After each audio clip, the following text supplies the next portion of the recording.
Hi, this is Rajesh Sharma. 3 రోజుల gap తర్వాత మళ్ళీ వీడియో పబ్లిష్ చేస్తున్నాను. ఇది ఫ్యూచర్ సిటీకి సంబంధించి గవర్నమెంట్ లేటెస్ట్ డెవలప్మెంట్స్ యాంగిల్లో ఈ వీడియో ఉంటుంది. ఇంట్రెస్టింగ్ టాపిక్, సో మిస్ చేయకుండా మొత్తం చూడండి. ఇక గ్యాప్ దేనికి వచ్చిందనేది నా స్టేటస్ చూసిన వాళ్ళకి తెలుస్తుంది. ఎవ్రీ 3 monthsకి ఒకసారి శ్రీ వెంకటేశ్వర స్వామిని దర్శించుకోవడం అనేది ఒక అలవాటుగా మారింది గత కొన్ని సంవత్సరాలుగా. అందులో భాగంగా తిరుపతి వెళ్ళి రావడం, సో అది పూర్తయింది. అయితే ఫ్యూచర్ సిటీకి సంబంధించి ఒక కీలకమైన అప్డేట్. మనందరికీ తెలుసు, కేసీఆర్ టైంలో గ్రీన్ ఫార్మాసిటీ పేరిట 19,000 ఎకరాలు సేకరించే లక్ష్యంతో భూసేకరణ కార్యక్రమాలని ఆనాటి కేసీఆర్ ప్రభుత్వం ప్రారంభించింది 2016లో. అంటే ఎగ్జాక్ట్గా 10 సంవత్సరాల క్రితం కేసీఆర్ గ్రీన్ ఫార్మాసిటీ కోసం భూసేకరణ కార్యక్రమాన్ని ప్రారంభించారు. 2018 నాటికి దాదాపు 14,000 ఎకరాలు సేకరించారు. ఈలోగా రాజకీయ ప్రయోజనాలను దృష్టిలో పెట్టుకొని జమిలీ ఎన్నికలు జరుగుతాయి. అంటే పార్లమెంట్ ఎన్నికలతో పాటు తెలంగాణ రాష్ట్ర అసెంబ్లీ ఎన్నికలు జరిగితే అది మోదీ చరిష్మా తనకేమన్నా దెబ్బ కొడుతుందేమో అన్న ఒక ఆందోళన. ఎందుకంటే ఎంపీ ఎమ్మెల్యే 2 ఓట్లు ఒకేసారి కాబట్టి కొద్దిగా ఆయన చరిష్మా పనిచేస్తుందన్న ఒక భయాందోళనతో కేసీఆర్ ముందస్తు ఎలక్షన్స్కి వెళ్లారు 6 నెలల ముందు. ఈలోగా అక్కడ భూసేకరణ వ్యతిరేకంగా కాంగ్రెస్ పార్టీ నాయకులు ఆందోళన కార్యక్రమాలను ఉధృతం చేశారు. అంటే ఎన్నికల్లో ప్రయోజనం కోసం. అది ఎక్కడ దెబ్బ కొడుతుందనే ఉద్దేశంతో ఇక 19,000 ఎకరాలు వదిలే, సేకరించింది చాలు 14,000 ఎకరాలని ఆనాటికి భూసేకరణ కార్యక్రమాన్ని అప్పట్లో కేసీఆర్ ఆపేశారు. 2018లో ఆయన మళ్ళీ రెండోసారి కేసీఆర్ గారు ముఖ్యమంత్రిగా ఎన్నిక అవ్వడం, ఆ తర్వాత 2-3 ఏళ్ల పాటు ఈ గ్రీన్ ఫార్మాసిటీ ల్యాండ్స్ని ఏం చేయాలి అనేది మరి ఆయనకు ఒక వ్యూహాత్మకమైన ఆలోచన ఉందా, లేకపోతే ఏం చేద్దాం, ఒక్క ఫార్మా రంగానికి ఇవ్వడమా ఏంటి అనేది మీమాంస ఉండొచ్చు. దానివల్ల ఒక 2-3 ఏళ్ల పాటు అక్కడ ఏమీ చేయలేం. ఆ తర్వాత అఫ్కోర్స్ ఆలోగా కరోనా రావడం, ఒక 2 ఏళ్ళు బ్లాక్ ఇయర్స్గా మనకు గడిచిపోవడం జరిగింది. సెకండ్ ఫేజ్ కరోనా టైంలో ఉన్నట్టుండి కేసీఆర్ ఫార్మాసిటీ కోసం సేకరించిన భూముల మీద మళ్ళీ ఒకసారి దృష్టి సారించారు. ఆ టైంలో ఒకటి పవర్ గ్రిడ్ ఏర్పాటు చేయడం, ఇక్కడ పంజాగూడ గ్రామం దగ్గర. తర్వాత పంజాగూడ అనేది గ్రామం కూడా కాదు, జస్ట్ తాండా లాంటిది అనుకోండి, హామ్లెట్. తర్వాత పక్కన ఉన్న బేగరకంచ మధ్య పంజాగూడ మధ్య అమెజాన్ డాటా సెంటర్కు ల్యాండ్ ఇవ్వడం. Amazon data centre which is not a pharma company. So చాలామంది ఏమనుకుంటారంటే ఇది ఫార్మాసిటీ కేసీఆర్ అన్నాడు, దాన్ని రద్దు చేసి రేవంత్ ఫ్యూచర్ సిటీ అంటున్నారని. కానీ కేసీఆర్ టైంలోనే అమెజాన్ డాటా సెంటర్కు ల్యాండ్ ఇచ్చారు. ఇది కొద్దిగా పరిజ్ఞానం ఉన్న వాళ్ళకి తెలుస్తుంది, పరిజ్ఞానం లేని వాళ్ళకి అర్థం కాదు. సో 2022లో అమెజాన్ డాటా సెంటర్ ల్యాండ్ తీసుకోవడం, ఆ తర్వాత 1.5 yearలోనే దాని కన్స్ట్రక్షన్ పూర్తి చేసి అక్కడ ఆపరేషన్ స్టార్ట్ చేయడం జరిగింది. సరే, అక్కడ పనిచేసే ఎంప్లాయీస్ విషయంలో భిన్నమైన అభిప్రాయాలు ఉన్నాయి. నాకున్న సమాచారం, అక్కడ ఉన్న వెహికల్స్ అవన్నీ చూస్తే మాత్రం 4,000 మంది దాంట్లో పనిచేస్తున్నారని సమాచారం. ఇన్సైడ్ ఇన్ఫర్మేషన్ తెలియాలి, ఎందుకంటే అక్కడ కెమెరా కూడా ఓపెన్ చేయనివ్వరు వాళ్ళు, సెక్యూరిటీ వాళ్ళు. నేను చాలాసార్లు ట్రై చేశాను, అట్లీస్ట్ లోపల పార్క్ చేసిన వెహికల్స్ నన్ను ఒకసారి చూపిద్దామని. బట్ అక్కడ సెక్యూరిటీ వాళ్ళు చాలా స్ట్రిక్ట్గా ఉంటారు. జస్ట్ మనం కెమెరా తీసాం, మొబైల్ తీసామంటే వెంటనే పరిగెత్తుకొస్తారు, రైట్. కాకపోతే బయట నుంచి చూసిన వాళ్ళకి అర్థమైపోతుంది, అక్కడ ఉండే వెహికల్స్, హైదరాబాద్ నుంచి వచ్చిపోయే వెహికల్స్ చూస్తుంటే తెలిసిపోద్ది అమెజాన్ డాటా సెంటర్లో ఎంతమంది పనిచేస్తున్నారని. సో ఈ కార్యక్రమాలన్నీ జరిగింది ఎక్కడ, పవర్ గ్రిడ్ కానీ, తర్వాత అమెజాన్ డాటా సెంటర్ కానీ, లేటెస్ట్గా రేవంత్ రెడ్డి గారు వచ్చిన తర్వాత స్కిల్ యూనివర్సిటీ కన్స్ట్రక్షన్ కానీ, మరీ లేటెస్ట్గా FCDA బిల్డింగ్ కానీ. ఇవి జరుగుతున్న ప్లేస్ ఏంటంటే బేగరికంచ అండ్ పంజాగూడ విలేజెస్. చాలా మందికి తెలియకుండా ఆ పక్కనే మీర్ఖాన్పేట కనిపిస్తుంటే మీర్ఖాన్పేట అని చెప్పి అనుకుంటూ ఉంటారు. అటువైపు చెప్పే రియల్ ఎస్టేట్ వాళ్ళు చెప్పే మాటలకు గురయ్యి అక్కడ ఇన్వెస్ట్ చేసి ఇరుక్కుపోతూ ఉంటారు, రైట్. అది పక్కన పెడితే, సో ఈ 14,000 ఎకరాలను ఇప్పుడు ఈ గవర్నమెంట్ ఫ్యూచర్ సిటీ అన్న తర్వాత దీన్ని కోర్ ఏరియా ఫస్ట్ ఫేజ్ కింద పరిగణించారు. మనందరికీ తెలిసిందే 30,000 ఎకరాల్లో చేస్తున్నారు ఇప్పుడు అనేది. అంటే 14,000 ఎకరాలు పోను, ఇంకొక 16,000 ఎకరాలు భూసేకరణ ఈ ప్రభుత్వం చేయాలి.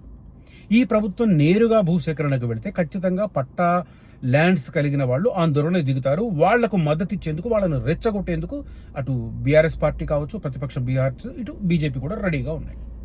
మళ్ళీ బీజేపీ ఇతర రాష్ట్రాల్లో చేస్తుంది, బీఆర్ఎస్ తాము అధికారంలో ఉన్నప్పుడు భూసేకరణ చేస్తారు. కానీ ఈ ప్రభుత్వం భూసేకరణ అనేసరికి రాజకీయ ప్రయోజనాలు గుర్తొస్తాయి ఆ 2 పార్టీలకు. సో అది నడుస్తుంది. ఏం చేసినా కూడా ప్రభుత్వం వెనక్కి తగ్గే ఆలోచన లేదు. కాబట్టి ఆ 16,000 ఎకరాలలో ముందుగా టార్గెట్ చేసింది ప్రభుత్వ భూములు ఎక్కడెక్కడ ఉన్నాయి, విలేజెస్ పేరు కూడా చెప్తాను. సెకండ్ ఫేజ్ భూసేకరణ జరుగుతున్న ఏరియాస్ నేను మొన్న ఒక వీడియోలో కూడా చేసి చూపించాను, బట్ మళ్ళీ చెప్తాను క్లియర్గా ఏ గ్రామాలు ఏంటనేది. అయితే ఆ 16,000 ఎకరాలను ఐడెంటిఫై చేసి అందులో ముందుగా ఎలాంటి ఇబ్బందులు లేకుండా జస్ట్ మ్యూటేషన్ అంటే రెవెన్యూ విభాగం నుంచి, ప్రభుత్వానికి సంబంధించిన రెవెన్యూ విభాగం నుంచి టీజీఐఐసికి, తెలంగాణ ఇండస్ట్రియల్ ఇన్ఫ్రాస్ట్రక్చర్ కార్పొరేషన్ ఏదైతే అక్కడ భూములను ప్రైవేటు కంపెనీలకు ఫెసిలిటేట్ చేస్తుందో ఆ సంస్థ, అధికార సంస్థకు బదలాయించడం, మ్యూటేషన్ చేయడం ఈజీ కాబట్టి ముందు జరుగుతుంది. ఫస్ట్ ఫేజ్ మనకి ఎక్కడ చేశారంటే యాచారం మండల కేంద్రానికి పక్కన 821 ఎకరాలు ప్రభుత్వ భూమిని టీజీఐసికి మ్యూటేషన్ చేశారు. దాన్ని ఇంకొద్దిగా ఎక్స్టెండ్ చేసి దాదాపు 1,200 ఎకరాల వరకు చేసి, అంటే ఇంకొక 400 ఎకరాలు తీసుకున్న తర్వాత ఓవరాల్గా డ్రోన్స్ మ్యానుఫ్యాక్చరింగ్ కంపెనీలకు అక్కడ ల్యాండ్ కేటాయిస్తున్నారు. అది జరిగిపోయింది. రెండవది ఎండోమెంట్ ల్యాండ్. ఇక్కడ నందివనపర్తిలో ఉన్న టెంపుల్కు సంబంధించిన భూమి నజ్దీక్ సింగారం రెవెన్యూ పరిధిలో ఉంది. దాన్ని 1,400 ఎకరాలని అది కూడా మ్యూటేట్ చేస్తున్నారు ఎండోమెంట్స్ నుంచి టీజీఐఐసికి. రైట్, అది జరిగిపోయింది. తర్వాత కొత్తపల్లి దగ్గర మేడిపల్లి ఏదైతే లైఫ్ సైన్సెస్ సబ్ సెంటర్గా ఉందో, ఎక్కడైతే అతి భారీ స్థాయిలో ప్రైవేట్ ఎంప్లాయ్మెంట్ రాబోతుందో నక్కర్త మేడిపల్లి, దానికి ఒక 2-3 కిలోమీటర్ల దూరంలో ఉన్న కొత్తపల్లి ఏరియాలో కూడా 1,800 ఎకరాలను మ్యూటేషన్ చేస్తున్నారు. సో దాదాపు 4,000 అంటే 16,000 ఎకరాలు సెకండ్ ఫేజ్లో సేకరించబోతున్న తరుణంలో దాదాపు 4,000 ఎకరాలు ఆల్రెడీ ప్రాసెస్ జరిగిపోయింది. లేటెస్ట్గా 2-3 డేస్ ప్రకారం నుంచి చూస్తుంటే మిగిలిన కొన్ని ల్యాండ్స్ను కూడా అంటే అసైన్మెంట్ ల్యాండ్ని గుర్తించే కార్యక్రమం మొదలైంది. అసైన్మెంట్ ల్యాండ్ కూడా అంటే టోటల్ 16,000లో 4,000 ప్రభుత్వ భూములు పోను, ఇంకో 2,000 వరకు ప్రభుత్వ భూములు ఉన్నాయి, అంటే దాదాపు 6,000 పోను, దాదాపు 6,500 అసైన్మెంట్ ల్యాండ్ గుర్తించారు సెకండ్ ఫేజ్లో. అసైన్మెంట్ ల్యాండ్, ఎందుకంటే అసైన్మెంట్ ల్యాండ్కి సంబంధించిన ఓనర్లు వాళ్ళు పక్కా ఓనర్లు కాదు, ఒకప్పుడు అది ప్రభుత్వ భూమి, దాన్ని వాళ్ళు తీసుకొని వాడుకుంటున్నారు కాబట్టి వాళ్ళకి అసైన్మెంట్ పట్టాలు ఇచ్చారు. అది ముందు తీసుకుంటుంది, అంటే 2 కలిపితే ఎంత, 6 + 6 ప్రస్తుతం 4,000 అయింది, ఇంకొక 2,000 ప్రభుత్వ భూములు ఉన్నాయి 6,000, తర్వాత ఇప్పుడు అసైన్మెంట్ ల్యాండ్ 6,500, అంటే 12,500 ఎకరాలు ఆల్రెడీ ప్రభుత్వానికి ఈజీగా సెకండ్ ఫేజ్కు దక్కి ఉంది. ఇక మిగిలింది ఎంత, 3,500 ఎకరాలు, అది ప్రైవేట్ పట్టా ల్యాండ్. ఆ ప్రైవేట్ పట్టా ల్యాండ్కి సంబంధించి నేను ఇప్పుడు గ్రామాల పేర్లు చెప్తాను వినండి. ఆకులమైలవరం దగ్గర కొంత, తర్వాత యాచారం రెవెన్యూ పరిధిలో యాచారం విలేజ్కి ఆనుకునే ఒక చిన్న హామ్లెట్ ఉంటుంది, ఆ హామ్లెట్కి సంబంధించి, ఆ తర్వాత యాచారం విలేజ్కి రైట్ సైడ్ అంటే మనం టువర్డ్స్ నాగార్జున సాగర్ వెళ్తుంటే యాచారం మండల కేంద్రంలో రైట్ సైడ్ మొండిగౌరిల్ ఏరియా, ఆ తర్వాత ఇంకొద్దిగా ముందుకు వెళ్తే రైట్ సైడ్ వచ్చేసి మల్కీస్గూడ ఏరియా, లెఫ్ట్ సైడ్ వచ్చేసి చింతపట్ల నల్లవెల్లి ఏరియా, ఇంకొద్దిగా ముందుకెళ్తే right side Takkalapalli, back side and Kothapalli, ఈ ఏరియాలో ఈ ల్యాండ్ సేకరణ జరుగుతుంది. మొత్తం 16,000 ఎకరాలు. అందులో నేను మళ్ళీ చెప్తున్నాను, 4,000 ప్రభుత్వ భూములు ఆల్రెడీ తీసుకున్నారు, ఇంకొక 2,000 ప్రభుత్వ భూములు మ్యూటేషన్ జరుగుతుంది, అంటే 6,000 అవుతుంది. తర్వాత అసైన్మెంట్ ల్యాండ్స్ 6,500 ఎకరాలు ఉంది, దాన్ని తీసుకుంటున్నారు, అంటే 12,500 ఎకరాలు అయిపోయింది. ఇక మిగిలిన 3,500 ఎకరాలు పట్టా ల్యాండ్స్, దీన్ని ఐడెంటిఫై చేసే కార్యక్రమం జరుగుతుంది. కానీ ఇప్పుడిప్పుడే తొందరపడి ఆ పట్టా భూములను టేకప్ చేయరు. ఎందుకు అంటే కేంద్ర ప్రభుత్వం భూసేకరణ చట్టాన్ని మార్చబోతోంది. అంటే ఇప్పటి వరకు పట్టా ల్యాండ్ ఓనర్స్ ఎవరైతే ఉన్నారో వాళ్లకు ప్రభుత్వానికి భూమి ఇవ్వడం ఇష్టం లేకపోతే they can approach legal proceedings, అంటే కోర్టును అప్రోచ్ అవ్వచ్చు. ఆ ఆప్షన్ లేకుండా చేస్తున్నారు. ఆ ఆప్షన్ లేకుండా చేసే భూసేకరణ చట్టం వచ్చిన తర్వాత దాన్ని రాష్ట్ర ప్రభుత్వం అడాప్ట్ చేసుకుని అప్పుడు ఆ పట్టా ల్యాండ్స్ను సేకరించే కార్యక్రమాన్ని స్పీడప్ చేయబోతోంది. ఇది జరగబోతున్న తంతు. సో ఇదంతా ఎందుకు చెప్తున్నారు మీరు అని అంటే, నేను ఇప్పుడు చెప్పే పాయింట్ చెప్తున్నాను. ఫస్ట్ ఫేజ్ 14,000 ఎకరాలు సుమారుగా, కొద్దిగా తక్కువ ఉంది. తర్వాత సెకండ్ ఫేజ్ 16,000 ఎకరాలు. దీంట్లో కొద్దిగా ఎక్సెస్ చేయొచ్చు, ఏదో ఒకటి. మొత్తం మీద 30,000 ఎకరాల టార్గెట్. మరి 30,000 ఎకరాలను ఇస్తున్నప్పుడు మొత్తం 56 గ్రామాలను ఫ్యూచర్ సిటీ పరిధిలోకి ఎందుకు తెచ్చారు? ఇది ఒక నిజం చెప్పాలంటే ఒక $1 మిలియన్ క్వశ్చన్. అంటే ల్యాండ్ తీసుకొని కంపెనీలకు ఇచ్చేయడం సరిపోతుందా? కాదు కదా. అక్కడ ఒక ప్యారలల్ సిటీ చెయ్యాలి. ఇప్పుడు నేను మీకు ఒక అంటే ఈజీగా అర్థం కావడానికి హెచ్ఎండిఏని కోట్ చేస్తాను. హెచ్ఎండిఏ ఇప్పటి వరకు అంటే గత సంవత్సరం March 12 అంటే ఇంకొక వారం రోజుల్లో సంవత్సరం అవుతుంది. ఏది హెచ్ఎండిఏ పేరును, హైదరాబాద్ మెట్రోపాలిటన్ డెవలప్మెంట్ అథారిటీ పేరును హెచ్ఎంఆర్, హైదరాబాద్ మెట్రోపాలిటన్ రీజియన్ గా మార్చి సంవత్సరం కాబోతుంది. According to GO number 68 GO ప్రకారం. అప్పటి వరకు ఏముండే 7,250 చదరపు కిలోమీటర్ల వైశాల్యంతో హెచ్ఎండిఏ ఉండింది. మళ్ళీ రిపీట్ చేస్తున్నాను, 7,250 చదరపు కిలోమీటర్లు సబ్జెక్ట్, ఒక ప్లస్ ఆర్ మైనస్ ఒక 10 ఎకర్స్ అనుకోండి, 10 కిలోమీటర్స్ అనుకోండి. దాన్ని జీవో నంబర్ 68 ప్రకారం ఏకంగా 10,472 చదరపు కిలోమీటర్లకు పెంచారు. అంటే దాదాపు 3,000 పైచెలకు చదరపు కిలోమీటర్లు హెచ్ఎండిఏ పరిధికి యాడ్ అయ్యాయి. ప్రతిపాదిత ప్రపోజ్డ్ రీజనల్ రింగ్ రోడ్డు దాకా హెచ్ఎంఆర్ అనబడే హెచ్ఎండిఏ లిమిట్స్ పెరగబోతున్నాయి. మనందరికీ ఏం తెలుసు అంటే, చాలామంది ఏదైనా ప్లాట్ గురించి చెప్పినప్పుడు హెచ్ఎండిఏ అప్రూవల్ అనగానే ఏ జోన్లో ఉంది అని అడుగుతుంటారు, R1 R2 అని అడుగుతుంటారు.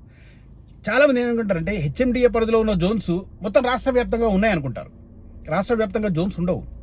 ఎందుకంటే master plan HMDA master plan prepare చేశారు కాబట్టి హెచ్ఎండిఏ పరిధిలోని జోన్స్ డివైడ్ చేశారు. గ్రోత్ కారిడార్ ఏంటి, రెసిడెన్షియల్ ఏంటి, కన్జర్వేటివ్ ఏంటి, ఫారెస్ట్ ల్యాండ్ ఏంటి, అగ్రికల్చర్ ల్యాండ్ ఏంటి, తర్వాత వాటర్ బాడీస్ ఏంటి, రోడ్స్ ఏంటి, ఇవన్నీ హెచ్ఎండిఏ మాస్టర్ ప్లాన్లో ఉంటాయి. అది ఎప్పుడు ప్రిపేర్ అయింది? 2013లో, అంటే దాదాపు 13 సంవత్సరాల క్రితం 2031 టార్గెట్తో, 2031 అంటే దాదాపు 18 సంవత్సరాల టార్గెట్తో ఆ రోజు హెచ్ఎండిఏ మాస్టర్ ప్లాన్ ప్రిపేర్ చేశారు. ఇప్పుడు ఈ పరిధి పెరిగిన తర్వాత హెచ్ఎండిఏ కూడా 2050 మాస్టర్ ప్లాన్, అంటే 24 సంవత్సరాల టార్గెట్తో నెక్స్ట్ హెచ్ఎండిఏ ప్లాన్ ప్రిపేర్ అవుతుంది. మరి అలాంటప్పుడు ఎఫ్సిడిఏ 56 గ్రామాలకు సంబంధించి ఏంటి? హెచ్ఎండిఏ ప్రిపేర్ చేస్తుందా, లేకపోతే ఎఫ్సిడిఏ సపరేట్గా ప్రిపేర్ చేస్తుందా? ఇక్కడ మళ్ళీ మనం ఇంకొక రెఫరెన్స్ తీసుకోవాలి. ఏంటి? మనందరికీ తెలుసు, 2018-19 ప్రాంతంలో యాదగిరిగుట్ట టెంపుల్ని పూర్తిగా రీనోవేట్ చేయడం ద్వారా ఆ ఏరియాను విపరీతంగా అభివృద్ధి చేస్తామని చెప్పి ఆనాటి కేసీఆర్ ప్రభుత్వం చెప్పింది. అంటే not only temple renovation, Yadagirigutta Lakshminarasimha క్షేత్రాన్ని పూర్తి స్థాయిలో రీకన్స్ట్రక్షన్ చేయడంతో పాటు ఆ సరౌండింగ్లో ఒక టూరిజం స్పాట్గా డెవలప్ చేయడానికి ఒక 5-6 ప్రాజెక్టులు అనౌన్స్ చేసింది. అందులో అతి ప్రధానమైనది బస్వాపూర్ రిజర్వాయర్. అంటే మనకు ఈ కాళేశ్వరం నుంచి లిఫ్ట్ చేసే వాటర్ని హైదరాబాద్ దాకా తీసుకొచ్చిన నేపథ్యంలో యాదగిరిగుట్ట ప్రాంతానికి కూడా ఆ గోదావరి వాటర్ని ఇవ్వాలనే ఉద్దేశంతో బస్వాపూర్ రిజర్వాయర్ని ఆనాటి ప్రభుత్వం ప్రతిపాదించింది. అఫ్కోర్స్ చాలా బాగా కట్టారు. లక్కీగా మొన్న ఎక్సెస్ వర్షాల వల్ల దానికి వాటర్ వచ్చాయి, కానీ లేకుంటే వాటర్ ఎప్పుడు రాలేదు. ఓకే, నిజానికి దానికి తీసుకురావాల్సిన అవసరం ఉంది. సిద్దిపేట అక్కడి నుంచి వాటర్ రావాలి. అది ఎంత కెపాసిటీ అంటే, మన హుస్సేన్ సాగర్ ఏదైతే ఉందో, సిటీ మధ్యలో ఉన్న హుస్సేన్ సాగర్ కెపాసిటీకి 10ంతల కెపాసిటీ. అది హుస్సేన్ సాగర్ కెపాసిటీ యాక్చువల్గా 1.25 టీఎంసీ మాత్రమే. బట్ అది బస్వాపూర్ రిజర్వాయర్ 10.5 టీఎంసీ కెపాసిటీతో కట్టారు. రిజర్వాయర్ అద్భుతంగా కట్టారు. అన్ఫార్చునేట్లీ అక్కడికి వాటర్ రాలేదు. మల్లన్న సాగర్ నుంచి రావాలి. మల్లన్న సాగర్ దగ్గర ఆగిపోయింది గోదావరి తల్లి. అక్కడ నుంచి రావాలంటే సంకల్పం ఉండాలి కదా. మధ్యలో చాలా కెనాల్స్ కట్టారు. మళ్ళీ ఈవెన్ బస్వాపూర్ రిజర్వాయర్ ఆనుకుని కూడా ఒక కెనాల్ ఉంటుంది, చాలా బాగుంటుంది. లక్కీగా మొన్నటి వర్షాలకు వాటర్ వచ్చాయి. నేను అదే సందర్భంలో వెళ్ళాను కాబట్టి నేను చూశాను నేను అక్కడ స్పష్టంగా. సో ఆ రకంగా బస్వాపూర్ రిజర్వాయర్ కావచ్చు, తర్వాత దాతార్పల్లి దగ్గర ఒక గ్రీన్ ఇండస్ట్రియల్ పార్క్ కావచ్చు, తర్వాత ఇంకొక బస్ టెర్మినల్ కావచ్చు, తర్వాత ఇటు పక్క శిల్పారామం కావచ్చు, ఇట్లా ఒక 7-8 ప్రాజెక్టులను అనౌన్స్ చేసింది ఆనాటి కేసీఆర్ ప్రభుత్వం. కాకపోతే వాటిని పూర్తి చేయకుండానే పక్కన పెట్టి ఓన్లీ టెంపుల్ రినోవేషన్ అయిన తర్వాత టెంపుల్ను రీఓపెన్ చేసి వదిలిపారేశారు. దాంతో అక్కడ ఇన్వెస్ట్ చేసిన లక్షలాది మంది నెత్తినోరు బాదుకుంటున్నారు ఈవెన్ టుడే. కానీ ఇక్కడ నేను ఎందుకు కోట్ చేశానంటే, వైటీడీఏకి సంబంధించి ఒక స్పెషల్ జోన్ పెట్టి దానికి ఒక మాస్టర్ ప్లాన్ ప్రిపేర్ చేసి ఏ జోన్ ఎక్కడ రావాలి, టూరిజం ఎక్కడ రావాలి, ఇండస్ట్రియల్ పార్క్స్ ఎక్కడ రావాలి, ఇట్లా టెంపుల్ ఓరియంటేషన్లో జరిగిన డెవలప్మెంట్ అంతా ఎక్కడ రావాలి, ఇవన్నీ జోన్ వైజ్గా డివైడ్ చేశారు. But that falls within the limits of HMDA. అంటే హెచ్ఎండిఏ పరిధిలో ఉన్నా కూడా వైటీడీఏకి ఒక సపరేట్ మాస్టర్ ప్లాన్ చేశారు. లైక్ దట్ ఇప్పుడు హెచ్ఎండిఏ పరిధిలో ఉన్నప్పటికీ ఎఫ్సిడిఏ ఇప్పుడు మొత్తం ఏరియా కూడా 56 గ్రామాలు కూడా ఇప్పుడు ఎక్స్టెండ్ చేసిన హెచ్ఎండిఏ పరిధిలోనే ఉంది. కానీ ఆ 56 గ్రామాల పరిధిలో సపరేట్ సిటీ ప్లాన్ చేస్తున్నారు కాబట్టి దానికి సపరేట్ మాస్టర్ ప్లాన్ ప్రిపేర్ చేయాలి. ఇది ఇప్పుడు హైలైట్, లేటెస్ట్ అప్డేట్.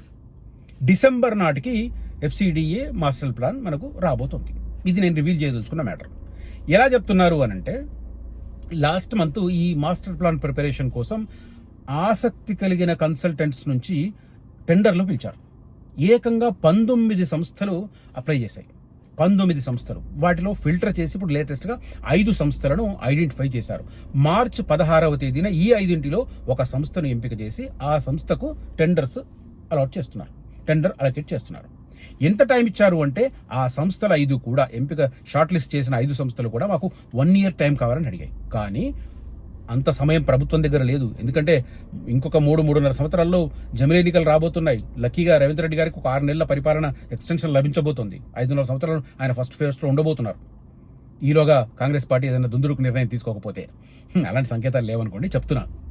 సో అట్లా డిసెంబర్ నాటికి మీరు ఈ master plan, FCDA master plan prepare చేయాలని ఆ 5 షార్ట్ లిస్ట్ చేసిన కంపెనీలకు చెప్పారు. అందులో ఒప్పుకున్న సంస్థని ఎంపిక చేసి మార్చి 16వ తేదీన ఆ బిడ్స్ ఓపెన్ చేసి ఆ సంస్థను ప్రకటించి ఆ సంస్థకు టెండర్ని ఇవ్వబోతున్నారు. సో డిసెంబర్ నాటికి మనకు ఫ్యూచర్ సిటీ డెవలప్మెంట్ అథారిటీ పరిధిలో ఉన్న 56 గ్రామాల పరిధిలో ఉన్న పూర్తి భూములు 765 చదరపు కిలోమీటర్ల ఏరియా ఉంటుంది. 765 చదరపు కిలోమీటర్లు. దాన్ని డివైడ్ చేసి R1, R2 growth corridor, industrial, green belt means conservative and forest, blue belt means కాల్వలు, కుంటలు, చెరువులు, ఈ రకంగా అన్నింటినీ డివైడ్ చేస్తూ ఒక సమగ్రమైన మాస్టర్ ప్లాన్ మనకు రాబోతుంది. బట్ ఈలోగా ఎక్కడెక్కడ ఇన్వెస్ట్ చేయాలి ఏందనేది ఎవరి తలనొప్పి వాళ్ళది. కానీ సేఫ్ ఏంటి అంటే ఫస్ట్ ఫేజ్ 13,440 ఎకరాలకు సంబంధించి మొన్న గ్లోబల్ సమ్మిట్లో ఇచ్చిన మాస్టర్ ప్లాన్ చూసుకొని దానికి దగ్గరలో ఉండేట్టుగా ఇన్వెస్ట్ చేయండి, బాగుంటుంది. మాస్టర్ ప్లాన్ వచ్చిన తర్వాత అప్పుడు ఏ జోన్ ఎవరికి అనేది తేడతెల్లమైపోతుంది. అప్పుడు ఎవరి డిసిజన్ వాళ్ళు తీసుకోవచ్చు. ఈలోగా ల్యాండ్స్ ఎకరాల్లో కొనాలా, దీంట్లో తీసుకోవాలంటే నా అడ్వైజ్ మాత్రం ఓపెన్ ప్లాట్లు DTCP approved or HMDA approval ఉన్నవి మాత్రమే. ఎందుకంటే FCDA ఇంకా అప్రూవల్ స్టార్ట్ చేయలేదు. ఒక 2 సంస్థలకు ఏదో లెటర్స్ ఇచ్చినట్టున్నారు కానీ ఇంకా పూర్తి స్థాయిలో రాలేదు. కాబట్టి ఇప్పుడు వరకు ఉన్న అందుబాటులో ఉన్న వాటిలో DTCP అండ్ HMDA వెంచర్లో ఓపెన్ ప్లాట్లు తీసుకోండి, సెక్యూర్డ్గా ఉంటుంది. ఎకరాల్లో తీసుకుంటే అయితే పట్టా ల్యాండ్ అయితే మీరు ఖచ్చితంగా ప్రిపేర్ అవ్వాలి ల్యాండ్ పూలింగ్లో పోవడానికి. దానికి సిద్ధమైన వాళ్ళు తీసుకోవచ్చు, అభ్యంతరం ఏమీ లేదు. కానీ సేఫ్ సైడ్ లేఅవుట్లో తీసుకోవడం. ఎందుకంటే రోడ్లు, రకరకాల ప్లానింగ్లు చాలా ఉంటాయి. ఇప్పుడు ఫస్ట్ ఫేజ్కి సంబంధించి మనకి ఎక్కడ రోడ్లు వస్తున్నాయి ఏంటనేది క్లారిటీ ఉంది స్పష్టతగా, కాబట్టి అక్కడ తీసుకోవచ్చు నిరభ్యంతరంగా. కానీ సెకండ్ ఫేజ్ జరుగుతున్న వాటిల్లో ఎక్కడ రోడ్లు వస్తాయి తెలియదు కదా. మీరు ఎకరాలు తీసుకున్న వాటిల్లో రోడ్లు వస్తాయి. కాబట్టి ఇవన్నీ జాగ్రత్తగా ఆలోచించి నిర్ణయం తీసుకోండి. మంచి సమయం మించిన దొరకదు. ఇది రైట్ టైం. మార్చి 19 ఉగాది రోజు 2-3 ప్రైవేట్ కంపెనీలు కన్స్ట్రక్షన్ స్టార్ట్ చేస్తున్నాయి. వాళ్ళు కన్స్ట్రక్షన్ స్టార్ట్ చేయడానికి అనుకూలంగా ప్రభుత్వం పెద్ద పెద్ద రోడ్లను డెవలప్ చేస్తుంది. నేను ఆల్రెడీ గ్రౌండ్ రిపోర్ట్ చూపించాను. మళ్ళీ రేపు కూడా ఇంకోసారి వెళ్తున్నాను. 5th మార్చ్ రోజు వెళ్తున్నాను. మళ్ళీ గ్రౌండ్ రిపోర్ట్, ఆ రోడ్ డెవలప్మెంట్ కూడా మళ్ళీ నేను చెప్పే ప్రయత్నం చేస్తాను. ఓకే, ఫ్యూచర్ సిటీలో కోర్ ఏరియా దగ్గరలో నా అడ్వైజ్ మేరకు ఇన్వెస్ట్ చేయాలనుకున్న వారు మాత్రం కనిపిస్తున్న నెంబర్లో కాంటాక్ట్ చేయండి. Thank you so much for watching this video. Signing off Rajesh Sharma.